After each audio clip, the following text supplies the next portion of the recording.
real estate used to be the apex store of value. It is no longer the apex store of value. It has been dethroned by Bitcoin. For you to be competitive and profitable in commercial real estate end of this decade, into the 2030s and beyond, you have to integrate Bitcoin into your properties from a balance sheet perspective and an operational perspective. Those that do that are going to better withstand this transitionary period that we're in. The successful strategies of the last 30 years aren't going to be the successful ones of the next 30 years.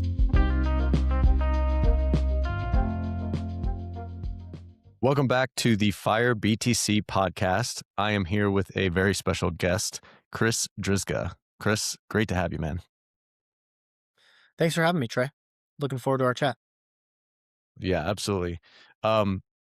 So we met not too long ago, and just for the audience, a little backstory here. We were out at Strategy Conference in Las Vegas, and I don't know if we ran into each other there. I think we did a little bit, and then realized that we're playing golf together on the last day before we all headed out of town. And so we got a good round of golf in, got to know each other a little better. And as we were talking, I was like, man, this guy would be perfect to have a conversation with on the Fire BTC pod, to just see how you think from your particular perspective about personal finance. And you've got a real estate background, specifically commercial real estate, right? You're a broker, is that right? Tell us a little bit about like what your story is, where you came from, what you've been doing, and then we can take it from there. Yeah, absolutely. Thanks again for having me. The short story here is I'm a commercial real estate broker in Southern California. I've been doing it for just over 15 years now. I kind of joke and say that's my fiat day job. But I grew up around commercial real estate, and just always knew I was going to do something in and around that business. Just didn't know exactly what that was going to be or what it was going to look like. Got into brokerage right out of college. Figured I wanted to be a landlord, right? Own my own properties, be an investor, and the brokerage direction was, just the best option for me. My skill set, my personality. You get a lot of you get to look at a lot of different deals, see how people are doing things. It's very entrepreneurial. So you'll often find yourselves in situations where you can invest in deals. So I just kind of took a flyer and was like, I'm going to figure it out. I had recently sold my first company with a couple buddies, and I used those proceeds to buy my first investment property and start my 100% commission brokerage job, and just kind of figured it out from there. Yeah, And that's right. I remember you telling me a little bit about this company that you sold, right? You were stripping down motorcycles and selling for parts or something. That sounds a little more criminal than I think it actually was. Yeah, exactly. There was nothing criminal about it. We stumbled upon a really good idea. Me and a couple buddies, we were looking for some extra summer, beer money, basically, and we rode and raced motocross at this time, and we got this idea to go buy a repoed street bike. We end up doing this. We bring it home. We basically dismantle it and clean all the parts, polish it. We published everything on eBay at that point, and we parted it out. We sold the entire bike. We bought it for $1,500. There was not a scratch on it. It took us 6 weeks to sell the entire thing, and we netted $4,500 at the end of the day. And everybody's jumping around like, "Oh my gosh!" Well, Light bulb. well, they wanted to go spend it on beer, and I'm like, Yeah, "No, well. hold on, we got a real thing here." So, long story short, that was kind of the start of all of it, and we ended up growing this business quite significantly. Had a 7-figure top line revenue at one point. Wow. At this point, Dropbox had just kind of came out. So I went to college. My dad said, "I don't care what your business is making. You're taking your golf scholarship and going to college." So worked the job through college. Did my part shared files with Dropbox and played golf when I wasn't, doing inventory management for the business. Oh, man. Sounds terrible. What a terrible way to go. It's Weren't you so mad at your dad for making you go play golf in college? yeah, exactly, yeah, it's crazy how all those things, kinda shake out, but, yeah, I That just probably had a pretty good, like, influence on the way that you thought about the rest of your career after finding the motorcycle opportunity and seizing the day on that, and then, like, figuring out that you could actually build a business. it was some of you're exactly right, it was some of the best, education I ever got. We made a lot of mistakes, we did a lot everything by trial and error. And now, I mean, I kind of chuckle now because it's like I think about how many times we would reorganize or rearrange our warehouse space just to be able to get one or two more boxes in there. And in commercial real estate, I do office and industrial properties, and floor space efficiency is, a regular topic that we're advising clients on. So again, I can just kind of think back to the MP2U days and just oh my gosh, like how many times we did that. It's just it was like I said, trial and error.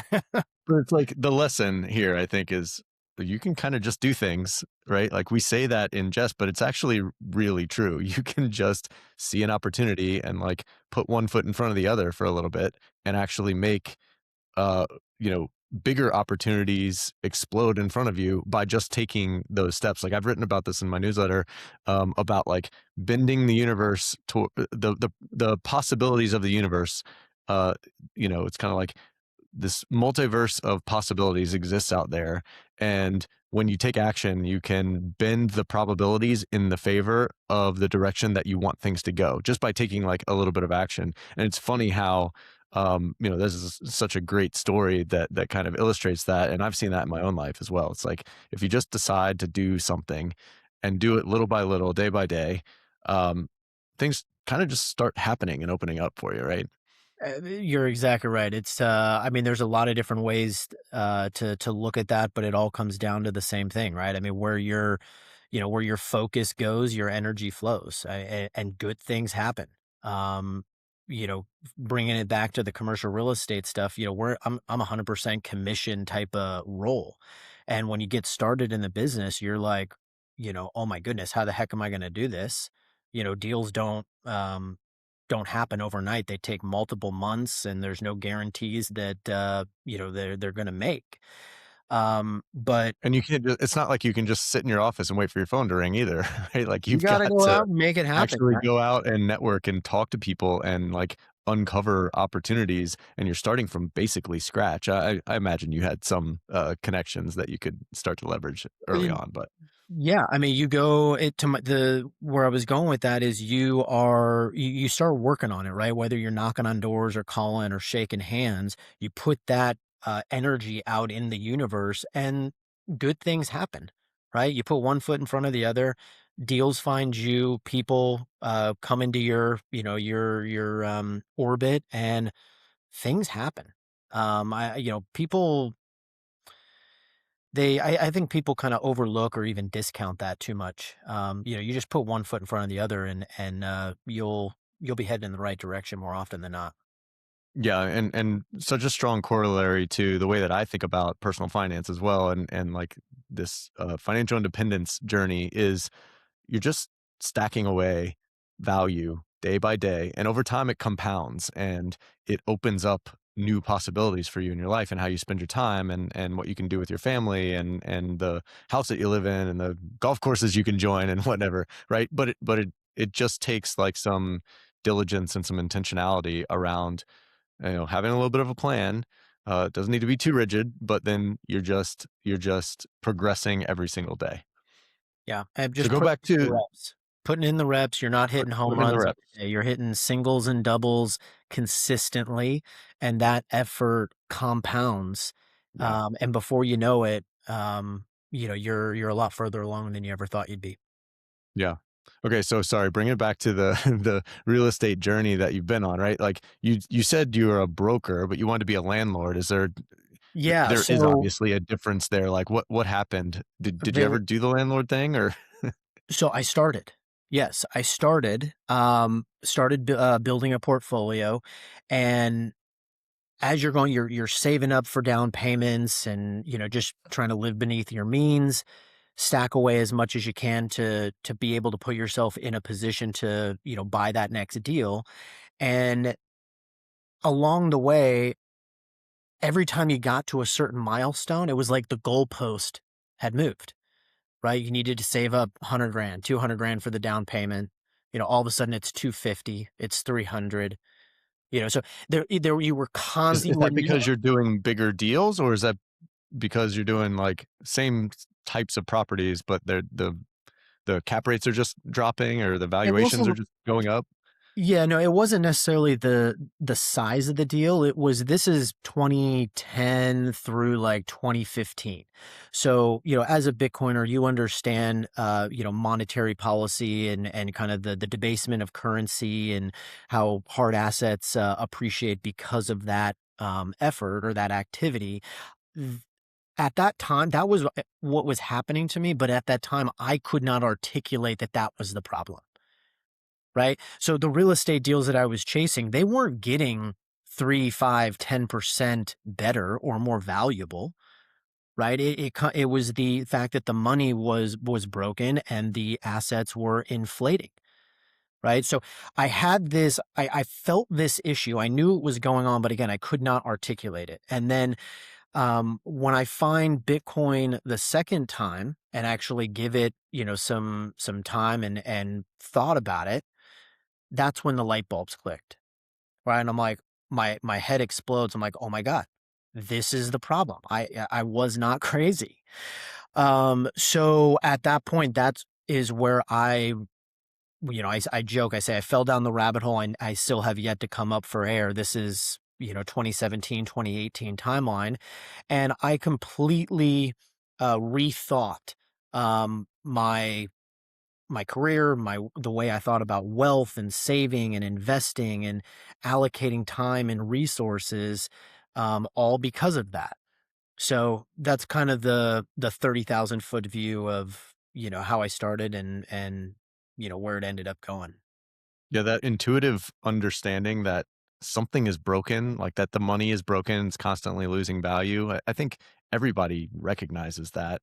I think the fire community r- understands that better than most, and they know that like the best way to just get ahead is to save as much as possible and invest it as quickly as possible. And typically the assets that they're choosing is the stock market, and in some cases real estate.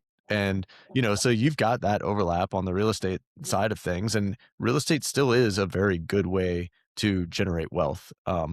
In a lot of ways, though, it's because there's a lot of leverage involved.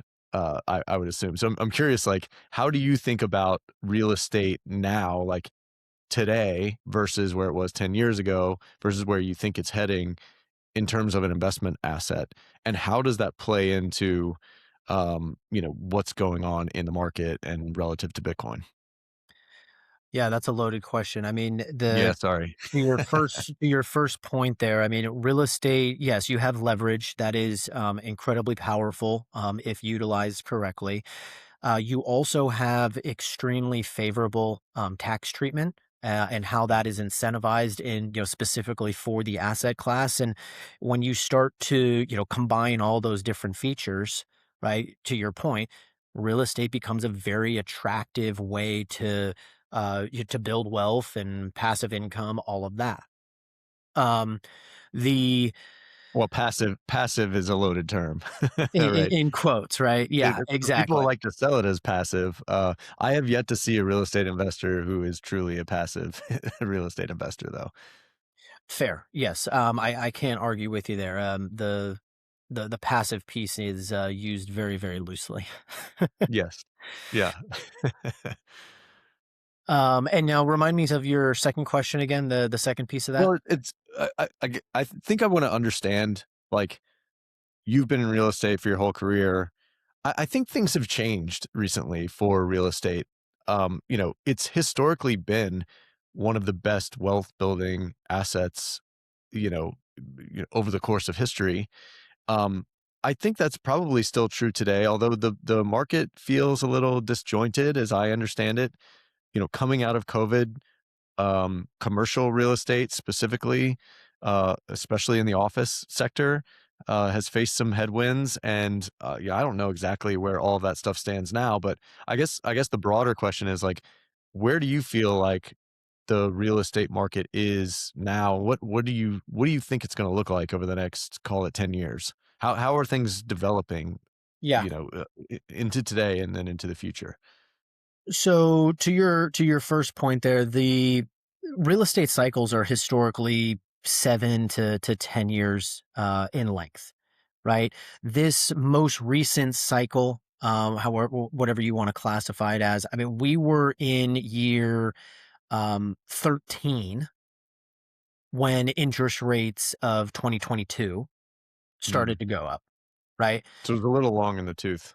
It was extended at that point, and it's still being extended, right? You Yeah. have not seen the distress materialize across the industry that everybody thinks and knows should happen because of the um, kind of the extend and pretend games that lenders are playing with borrowers, right? What the lenders learned their lesson in '08, '09. They don't want the buildings back, right? It's not their core business. They don't have the expertise, the resources, the personnel to operate these commercial assets the way they need to be. So this time around, they have been a lot more flexible with their borrowers, negotiating extensions, giving them extra time in hopes of them stabilizing the assets.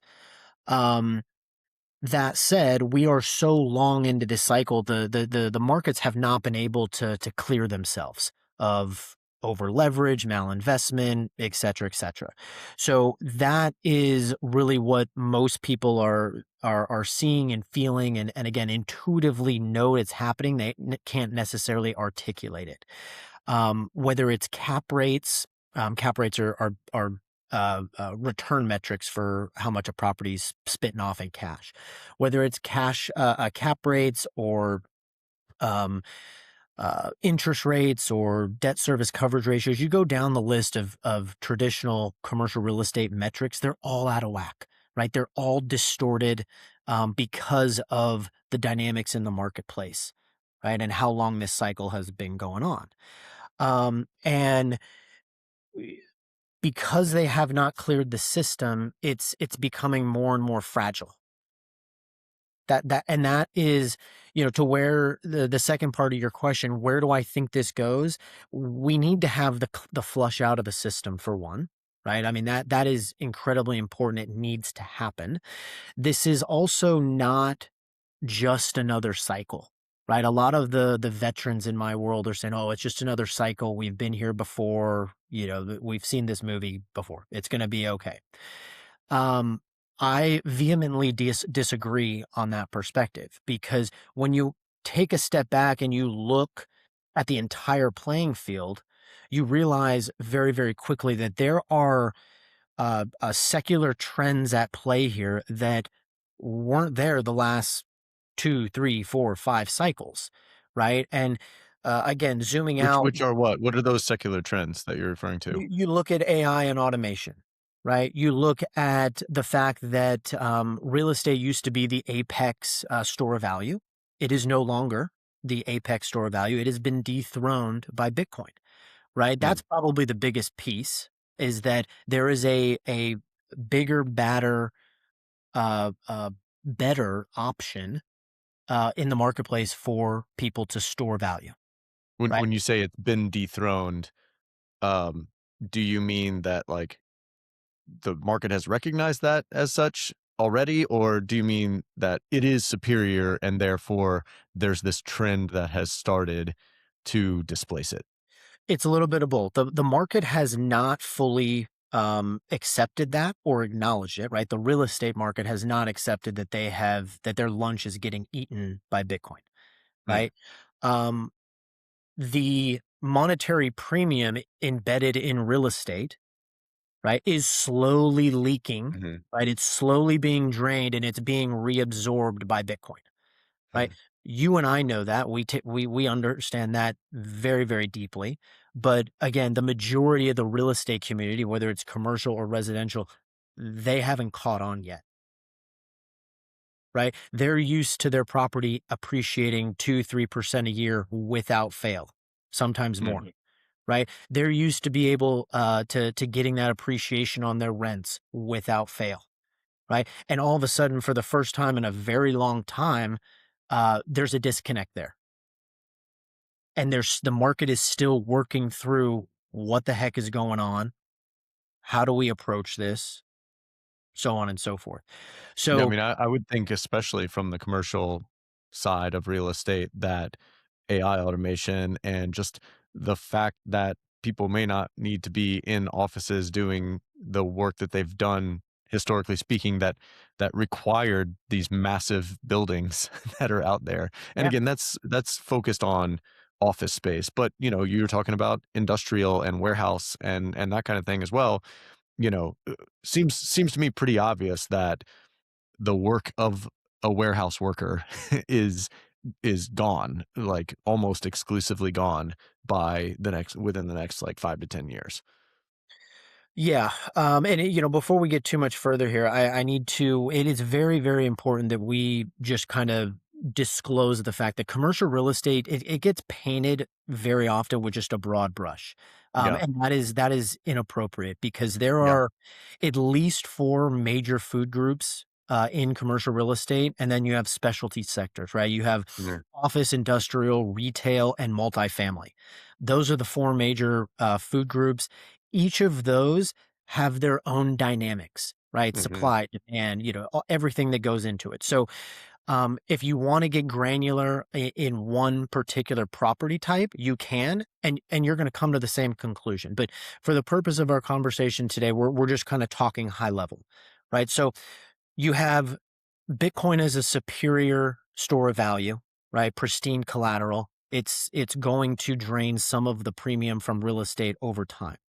You have AI and automation that is changing the way workflows take place. It's changing the way that consumers interact with properties, right? You have demographic trends that I mean, that's a completely different conversation, but the demographic trends have changed dramatically over the last 20 years or so. The ways consumers interact with businesses and their employers has changed dramatically, right? The mobility of the employee is another big one. So you start looking at these big macro themes and trends, and then you turn back to the real estate market and you realize that in the United States, 62% of the existing inventory was built before 1990, right? It's older than you and I are. And you're like, "Oh my gosh, like, It you was know, all built for this old world too, where the iPhone didn't exist, the internet was barely existing, let exactly. It was alone built the types of stuff that we're seeing with AI. That's exactly right. It was built in a completely different era Mhm. for completely different uses and expectations. So you look at some of the buildings that were built 1960s, 1970s, 80s, 90s vintage, right? It doesn't matter how much money you're going to dump into that building, that asset. Like there are some limitations, right? There's structural limitations that you can't you're dead on arrival.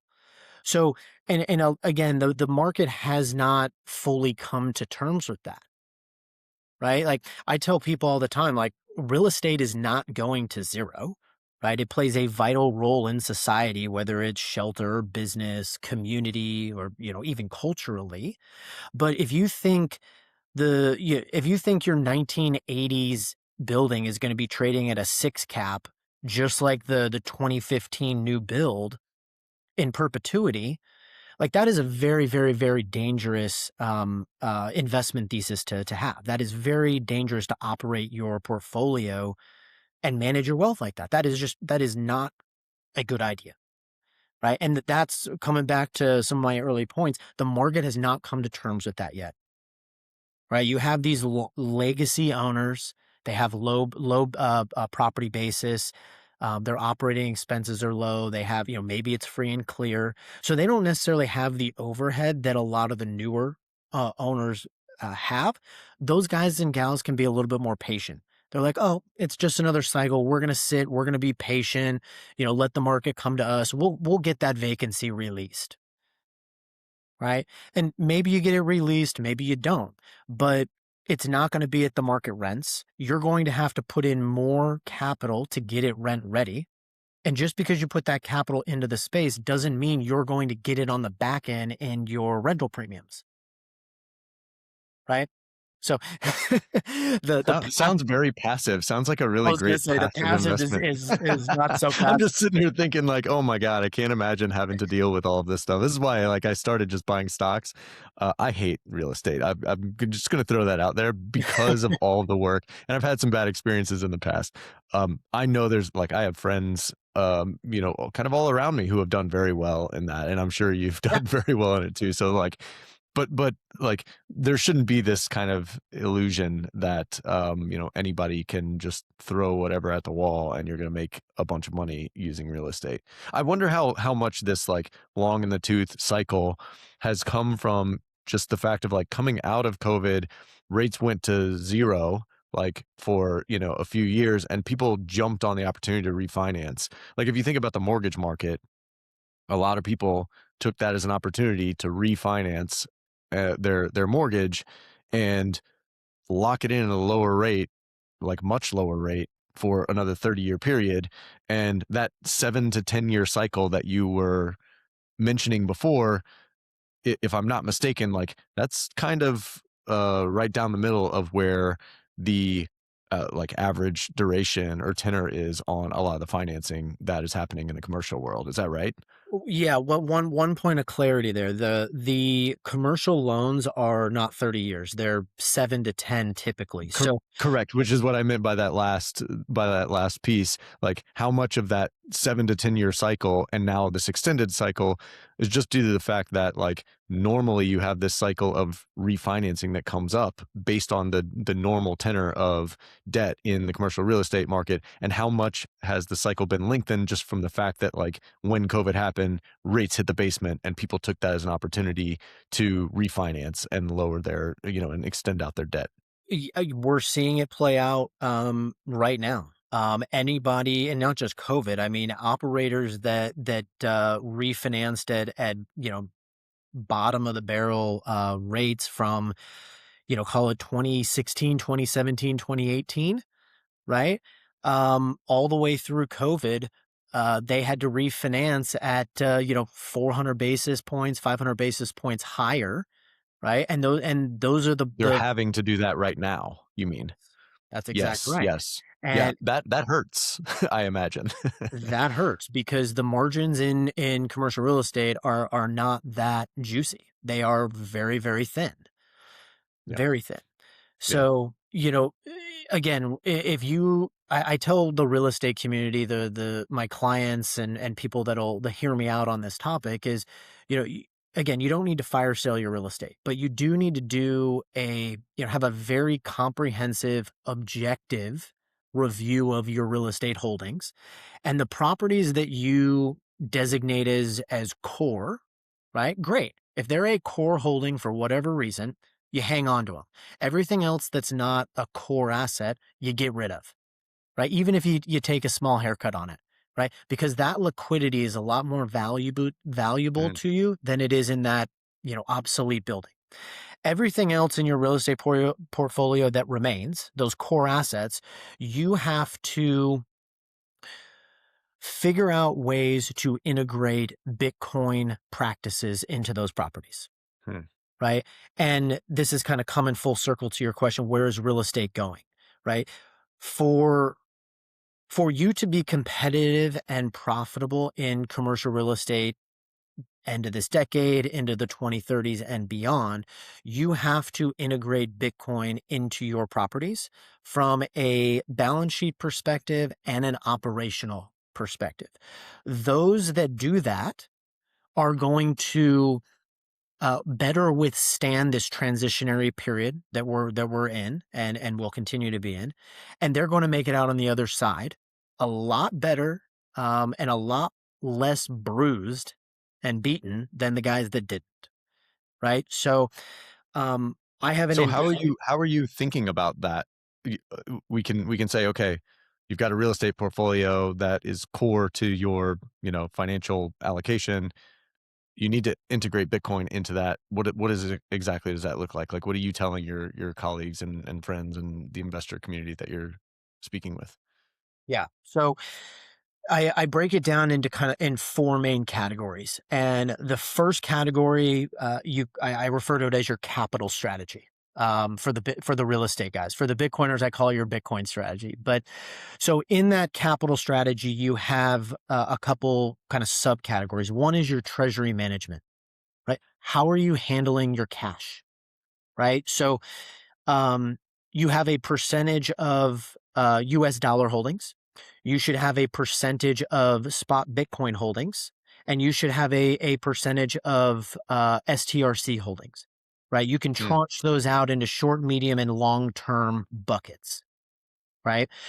Um, the second subcategory there is your capital stack, your financing mechanisms. How do you integrate Bitcoin into the loans? Right? There's a whole host of different lending products that are coming to market, that have been to market, that give real estate owners exposure to Bitcoin without selling the real estate. You're not exposed to, the daily volatility swings. It's not a mark to market margin loan. Um, that's a we can go into more detail on that as well if you'd like. But the third subcategory here is, how you're raising capital and distributing profits, right? You have to figure out ways to incorporate Bitcoin, sound money, into the asset from that standpoint, right? The second category is your energy consumption.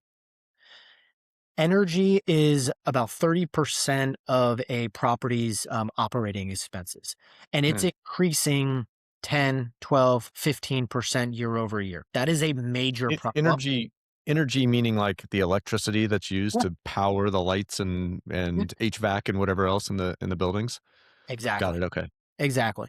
So energy is one of the biggest expense items for running a property. Property taxes is usually number one. Energy is usually two or three. So property taxes are what they are, at least for now. Energy, what do you do to make that property as efficient as possible? And real estate owners know all the typical strategies, right? You got window tints and films, sensors, solar panels, all of that stuff, right? But now, and it's still early here, but it's coming faster than most people think, is how do you integrate Bitcoin mining into the building mechanical systems, right? HVAC systems, water heaters, etc. Um, that is a step function uh, in and of itself, because you are able to not only, in certain scenarios, subsidize the energy cost, but you can actually create an additional income stream, um, not correlated to the property. Right. And going back to some of our earlier comments on tax and tax incentives, you get this equipment, you can depreciate 100% of it year one with the recent legislation passed. So there's a lot of benefits to owners integrating these mining systems into the mechanical systems. The third category is how you integrate technology. Again, very big conversation. We can do an entire podcast on that. But how does it relate to Bitcoin? Is you as a landlord, you need to have policies in place that allow your tenants to pay rent in Bitcoin, right? And it goes both ways. Landlords need to accept it. Tenants should know how to use it. Whether or not they use it day to day, doesn't matter. You need to offer that option, because what that's going to do is it's going to signal to the marketplace that you are a forward thinking operator. You understand technology. You understand where the puck is going. And because of that, you are going to attract a higher quality tenant, you're going to attract a higher quality consumer, right? So there's almost like a branding, like halo effect here that takes place, right? It's almost less important if they, if 50% of your tenants pay in Bitcoin or not, right? The fact that the market knows you have this policy in place is going to pay dividends over time. The fourth category is how you're handling tenant improvements and capital expenditures. Okay. Um, yeah, I mean, I know I just threw a that lot at you there. that was a lot. I'm trying to think when you were talking about, tenants paying in Bitcoin, receiving Bitcoin, all that. Yeah, that totally makes sense to me, right? Like any businesses that we've seen kind of lean into the Bitcoin story, Steak and Shake, Block, whatever, have brought all of this extra attention to them. And I could see how that would be very beneficial as a real estate developer or investor to just say, hey, like I'm gonna open up the surface area of marketing to bring in new capital to help me fund deals, to bring in new tenants that might otherwise not even know that I exist. Right? There's like this Yeah. amplification that can happen when you start talking about Bitcoin as a business owner. So yeah, Yeah, that I makes can speak total from sense to me. the consumer side, Trey. It's like when Square released their merchant payment feature end of last year, I think October, November, whenever that was. Yeah, Um, there was the map, right? Like, pull up the map in your local area and you can see what merchants were, on the program. Ever since then, my wife and I make a point to go visit those merchants I love that. and pay them in Bitcoin. And when we get there, at least for the first time, we make it known like, hey, we're here because of this, Hmm. Hmm. right? So I'm I just laid out a strategy from the landlord investor side, right? Here's the consumer side coming, full circle. Yeah. And now they just said that they're going to make it the default, that the Yeah. Bitcoin payment option is going to just be there by default. I'm so excited for that, right? Like I go to local businesses, bars and restaurants, and there's a brewery down the street or whatever that we go and we get beers. And it's like, uh, I've just been waiting for that like little Bitcoin toggle or Bitcoin sign to be there so that I can tap it and pay. I'm not the kind of guy who like walks into a business is like, hey, do you accept Bitcoin? Can you go through this whole extra process where I teach you how to do this? Especially if there's a line behind me. You know what I mean? Yeah. But Yeah. the fact that they're just making it the default is huge. I think it's absolutely huge. I agree. Cool. Okay, so let's shift gears a little bit. I want to talk about your personal financial journey. Obviously, real estate is a big part of your career and the way that you've made your money thus far. Is it a core part of your personal investing strategy? How does that fit in relative to Bitcoin? And like, how do you think about personal finance just kind of in the macro? Maybe we can dig into some of the different threads there. Yeah. I like I mentioned earlier when I found Bitcoin, I spent a lot of time and effort just pivoting and reevaluating everything I thought and knew about money and investing and wealth. I spend some time actually divesting from properties to reduce my risk, get into Bitcoin, and be able to have the flexibility that it offers, right? Whether it's the asymmetric upside with the appreciation. I mean, as a young guy, early 30s, there's a lot of appeal there, right? Um, so, and I've kind of stuck with that over the last 5, 6 years, is focusing. I run my life on a Bitcoin standard. I think about spending, and I just think about spending, whether it's day to day stuff or larger lifestyle purchases, through the lens of Bitcoin. Right? It's my default. That sometimes it can be more challenging than others, just making sure your brain is in a Satoshi mindset as opposed to U.S. dollars. But it's a work in progress for sure. It's worth it. But um, So do you still own real estate? Is that still part of your portfolio? You've just kind of stopped investing in new deals? I have two real estate holdings left, and the only reason I have them still is because they're illiquid positions. I'm an LP in Okay, those deals. I'm not, actively got it. managing them myself. So what I do is I get my, my monthly distribution from those, and I use it 100 right away to stack sats. Right, so I'm kind of creating my own flywheel, right, Yeah. using the real estate. There's some oil and gas exposure I have in my portfolio as well that spits off some monthly income, and I take that and put it right into sound money that I control and has greater appreciation potential. Yeah. That point about liquidity is so massively important. It's part of the reason that I just don't like real estate is because it's so illiquid. The Yeah. transaction costs are ridiculous if you're buying or selling it, or even like financing it, and you're lucky if you can get rid of a property in a few months. Sometimes it takes a lot longer than that. It's like if you need that liquidity anytime in the short term, it's much more difficult to come up with it. Whereas with Bitcoin or even just owning the stock market, owning an index fund, the way that like the traditional fire approach is, you've always got that liquidity. You can always just go hit the market and sell whatever you need to sell to cover whatever expenses have come up or whatever life changes have happened there. And I just think like, the extra return that you get from real estate potentially relative to even stocks, which is, most of the time not owned on leverage relative to real estate being owned on leverage. Um, that liquidity premium or the liquidity discount that you have to account for in owning real estate is massive. It's massive to me.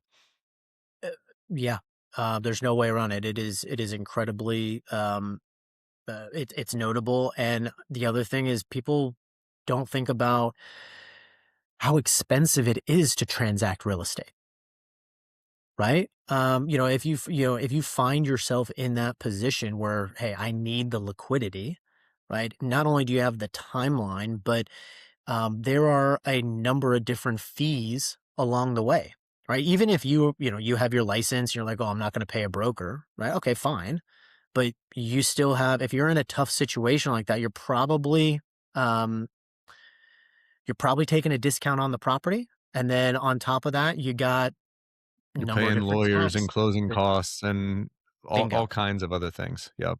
Yeah. Yeah, absolutely. So I think, and to bring it full circle to Bitcoin, I mean, I think people totally underestimate, like, the value of 24/7, 365 liquidity, right? I mean, if you got, whatever your stack is, if, the fact that your wealth is 100% liquid and mobile, that's not priced in. Mhm. Right? Yeah. For all the reasons we're talking here, life events, lifestyle changes, day-to-day, bills. That is incredibly important. It's powerful. Yeah, I think a lot of people who would take maybe a skeptical view of what you're saying there and what I'm advocating for is that yes, but Bitcoin's like highly volatile. Are you really planning to be 100% in Bitcoin, and how do you manage that volatility if you're thinking about it from either a real estate professional investor uh, you know, mindset. And I think you already addressed that a little bit with like a little bit of cash and a little bit of something like an STRC. Would you take the same approach from a personal portfolio perspective? Yeah, I would. I mean, I like to put it into kind of, I think about it through three buckets, right? Short, medium, and long term. Right. And I have my budget, right? I'm very anal about keeping that budget up to date. I know down to the penny almost what I need this month, kind of a 3-month lead time almost. And Yes. then you Good. got Kindred your, spirits on that. yeah, 3-month lead time. It's in cash, right? It's in a fiat checking account. It's there, right? And then months 4 through 12, I've been using STRC. Okay. Yeah. That's a newer thing, obviously, but w- that's what I've been using. And it's like when you do the work and you look underneath the hood at what's actually going on there, that is a really, really, compelling, tool.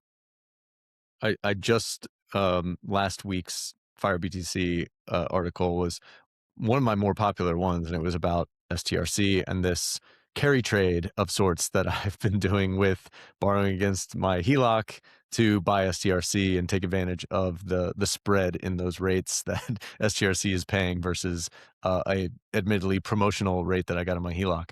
But still, like I look at that as kind of free money, especially in a shorter term time horizon. You're talking 4 to 12 months. That makes sense to me. I think like if you're thinking about STRC, one, you obviously have to have confidence in the credit risk that's associated with strategy. I think I do have that confidence, especially in a shorter time horizon, like we're talking about. Yep. I think it remains to be seen what happens over a 4 to 8 year period. But if you have confidence in Bitcoin's potential to increase dramatically, then that obviously filters down to the credit quality of something like the preferred equities that strategy is putting out there.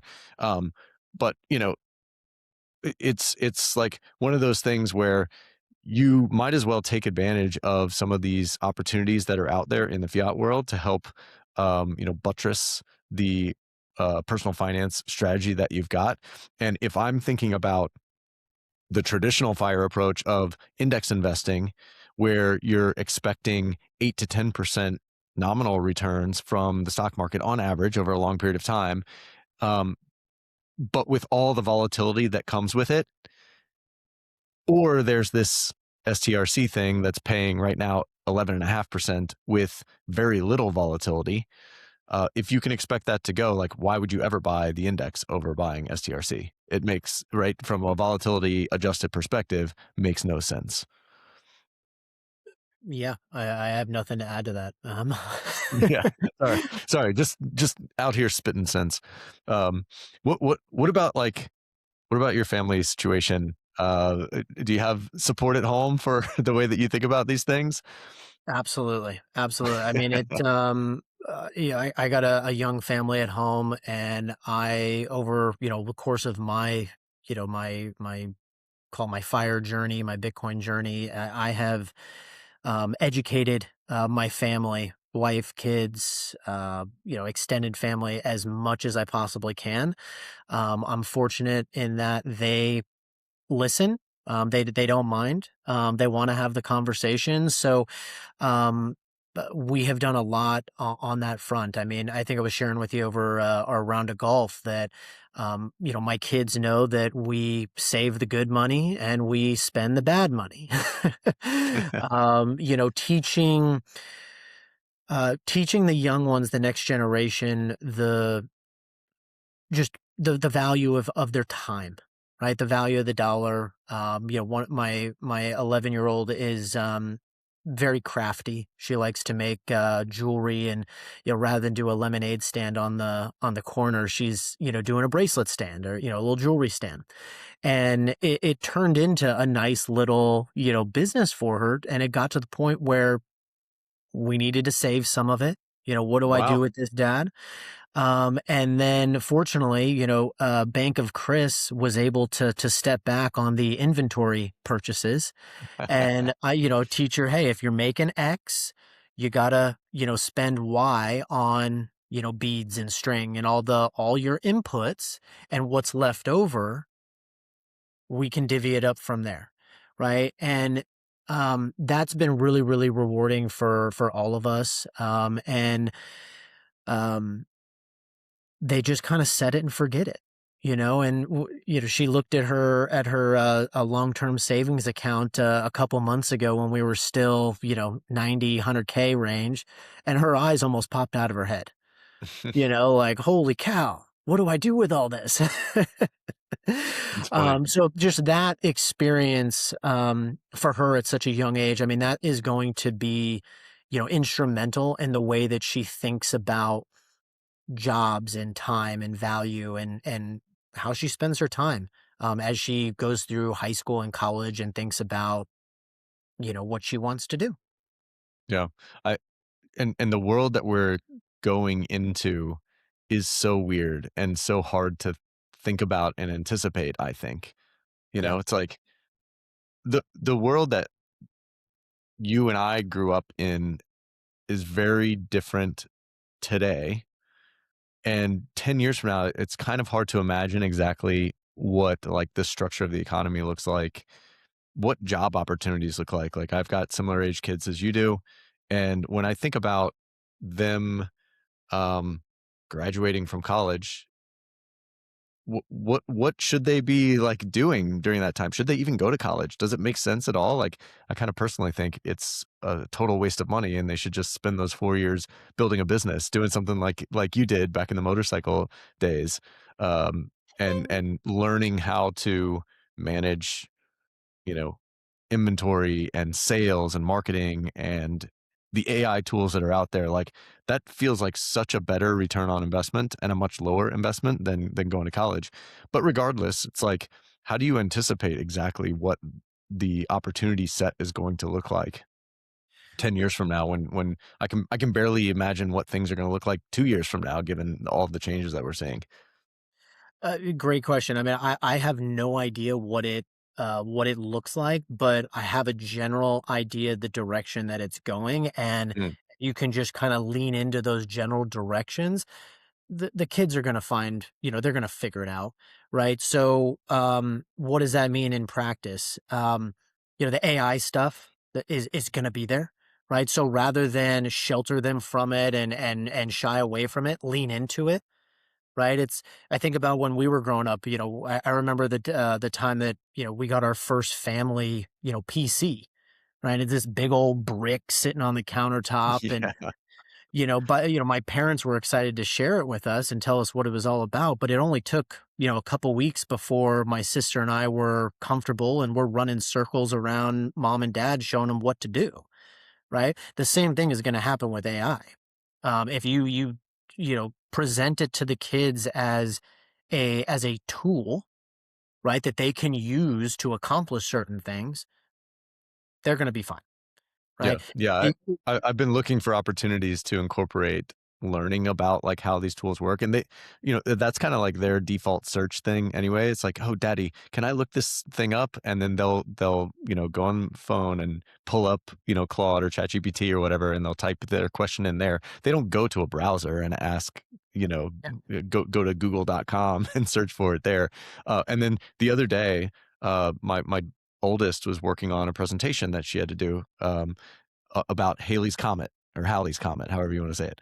yeah. And she put together this awesome slideshow. She's actually very good at using Canva.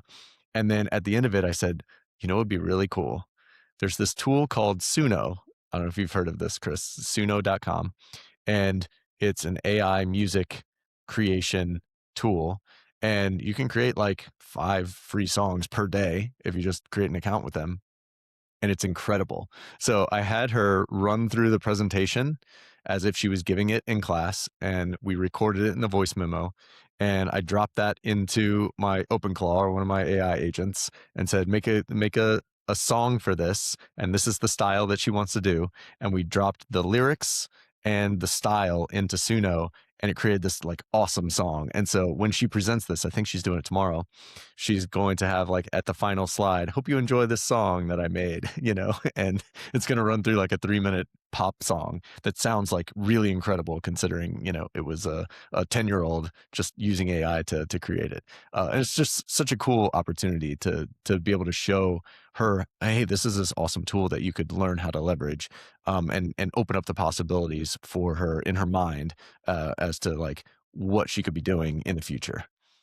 I love that. That is so awesome, and I think the effects of what you did there, right? The long term, there are so many different things that are going to come out of that just one exercise, that one experience.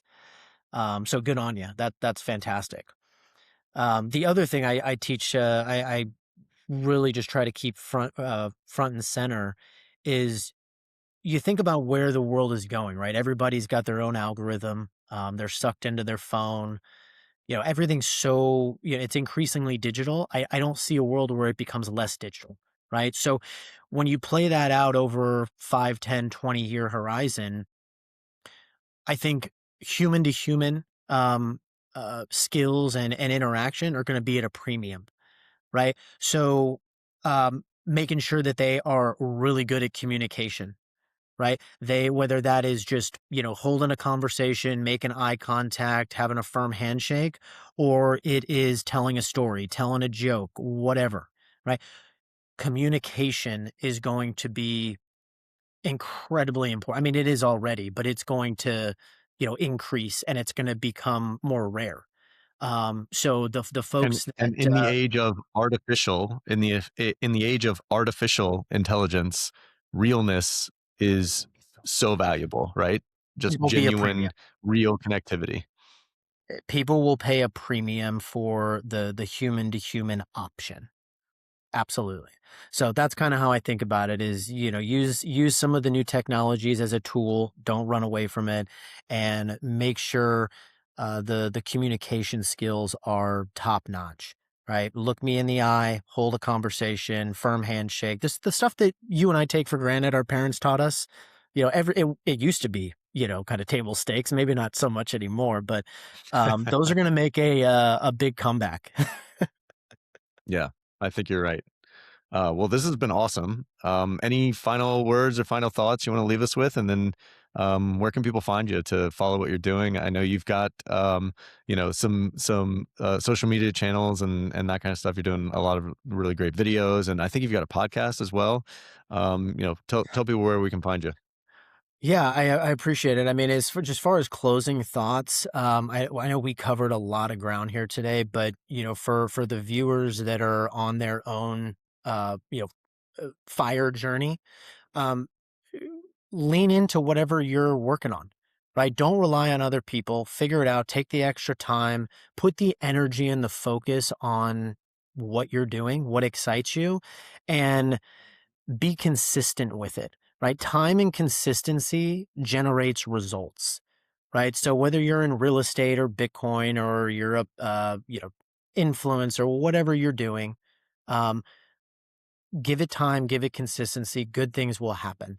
And live beneath your means, pay yourself first, right? You make $100, put 20 of it into your long-term savings and utilize the other 80, right? Figure out that little very simple equation for yourself and your family, your lifestyle. If you make $100, don't go and spend 105. That's not what we're trying to accomplish here. Um, as far as finding me, you can find me on Twitter, at Chris DRZ, and you can pretty much find all the other channels from that page there. But yes, we did.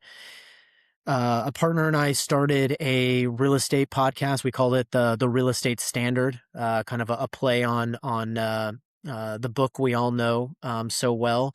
And what we're doing there is we're talking about commercial real estate through the lens of Bitcoin, right? And it goes into much more detail on the strategy I laid out earlier. We break down all these different topics, and we're not pretending to have all the answers. We're trying to build this thing in public. We want the feedback. We want people to ask questions. We want you to poke holes in our ideas, because again, the one thing we know for certain is that the successful strategies of the last 30 years aren't going to be the successful ones of the next 30 years. So we're leading that charge on redefining what it means to be profitable and competitive and successful in commercial real estate. I think we're 11 episodes in. We're still finding our groove here and there. But the feedback's been good so far, and we'll see where it goes. Love it. Well, thanks for coming in and indulging me on my curiosity on the intricacies of the real estate market. I found it fascinating. I don't know if the audience will as much as me, but hey, it was a great conversation. Appreciate you coming on, and we'll talk soon. Awesome. Thanks again, Trey. Awesome time.